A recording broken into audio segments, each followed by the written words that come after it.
Well, I found Robotnik. Still no Sonic or Tails, but let's be honest, I kinda got the two figures that you need to find. From Jakks Pacific and their Sonic the Hedgehog 3 5-inch line, this is Ivo Robotnik, also known as Eggman, also known as Jim Carrey Needs a Paycheck. I really enjoy Eggman from the Sonic movies. He is the consistent highlight.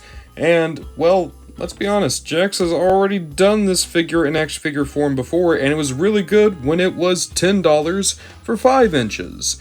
I'm curious if it's going to be a big jump in quality to get a 6-inch version for $15. Looking at the box, you can see here he is, and then on the back, there's Eggman. Ivo Robotnik proves you can't keep an evil genius down for long and sets his sights on world domination. No big deal. In the trailers, they're playing up like Eggman is going to be joining Sonic as an ally, which would be accurate to Sonic Adventure 2, but he's probably going to end up betraying him, working with Gerald Robotnik.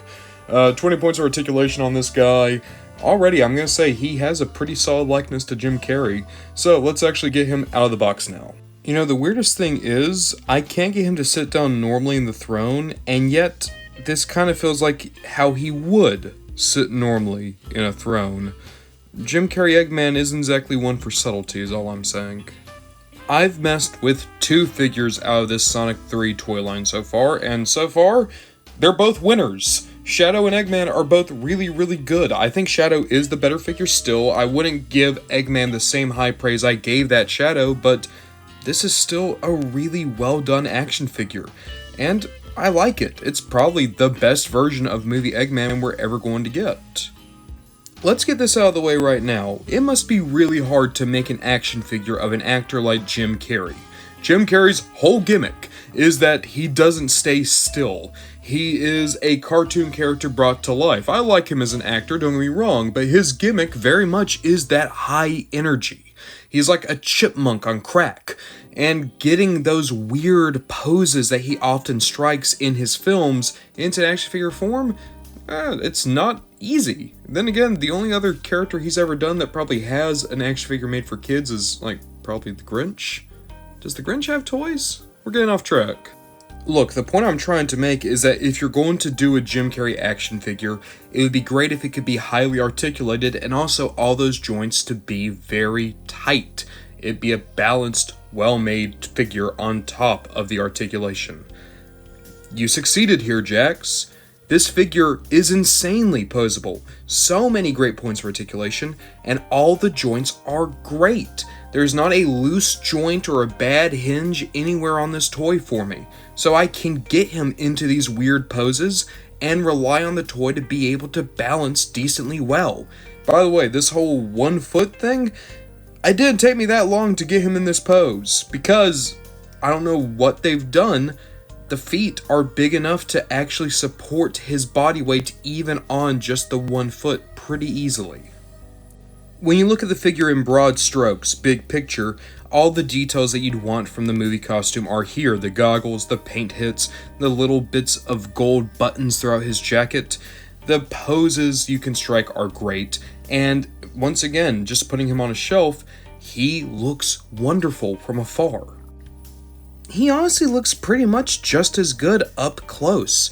You have things like the sculpting for the zipper in his jacket, great different sculpted materials to show the different materials in his outfit. The head sculpt I think is solid. I think it could use a little bit more paint to really show the sculpt, but that's a good likeness for Jim Carrey, especially for a sculpted likeness as opposed to a photocopy, photoscan likeness. The goggles have been done up in great silver highlights. The one paint issue on my entire figure is there's a little black smudge there on the collar for me, but I kind of like that still. It kind of feels more like, oh, he's so much of a slob, he didn't even fully clean his costume after the last time he got beat. We've already seen in the trailers that Eggman is probably not going to be doing great in terms of self-love in this new movie. He's literally just kind of hanging out in his pajamas in the middle of the day. So I can kind of buy, yeah, maybe personal hygiene has taken a back seat for the good doctor right now. Articulation is an absolute delight. You have a ball joint here at the head, as well as a diaphragm joint that is so great. It gives you so much range of motion, great for posing. You have butterfly joints and a universal shoulder, and an upper arm cut, a good single jointed elbow that gets you side to side, and you have a universal hinge down here at the wrist, but be careful, it does get a little bit tight. There's universal joints at the hips, but it does get impaired by the jacket slightly. There's an upper leg cut, a good, well, it is a double jointed knee, but you really only get about a single joint's worth of articulation. And then you have a good universal down here at the foot, including ankle rockers. So we have a bunch of articulation points for this figure. Now, numerically, it has less joints than a Marvel Legends, but in terms of function, he's just as articulated. It seems like Jakks just kind of streamlined what joints they put in, and because most of the figure is black, it doesn't really matter. Like, sure, the ankles would look not too great if that was anything but black, but because you have black shoes and black pants, it just blends into the sculpt.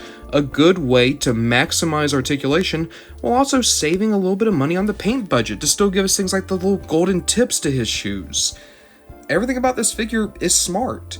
It's a bang for your buck, a passing of savings onto you at a time in which I look at a company like Hasbro or Mattel or McFarlane, and it's like, those are getting kind of expensive.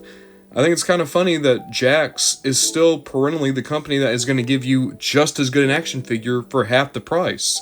That's kind of been their greatest appeal to their Sonic line for me, and a big reason as to why I'm so excited to see what they do with the Five Nights at Freddy's line. They make good toys for cheap. Good gimmick to have. And don't get me wrong, the Sonic 2 Eggman was already a great figure, but this one is better articulated, better sculpted, it's larger, it's more detailed.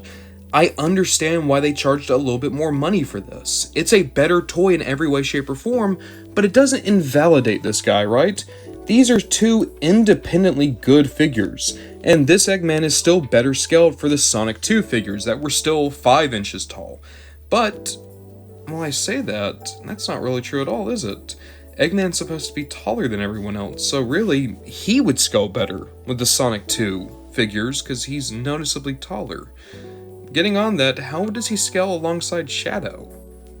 Yeah, no big shock, Eggman is too short. He's at least still taller than Shadow, so he would be taller than Sonic and Tails as well, but, you know, the Hedgehogs are supposed to go up to, like, his waist at most. I think it works for a toy line. He's still noticeably taller, and I can always kind of justify it in my head was, like, the quills are actually adding a lot of extra height. But really, if you want a properly skilled Eggman, you would have to take, like, you know, the 5-inch guys and mix him with this guy. Or, even better, get the 2.5-inch tall figures and mix them with this 6-inch Eggman, and then you would have the proper scales there. That's kind of the curse of doing Eggman in any Sonic toy line, is unless you start mixing the price points and the scales, he's always going to be a bit too small. I think they did the best they could here, though. And yeah, like I said, Eggman isn't as good as Shadow, but he's still incredible, still a very well done figure, and I'm so happy to have them both because they're some of the best Sonic figures I've ever messed with. You can get both of them into insane poses.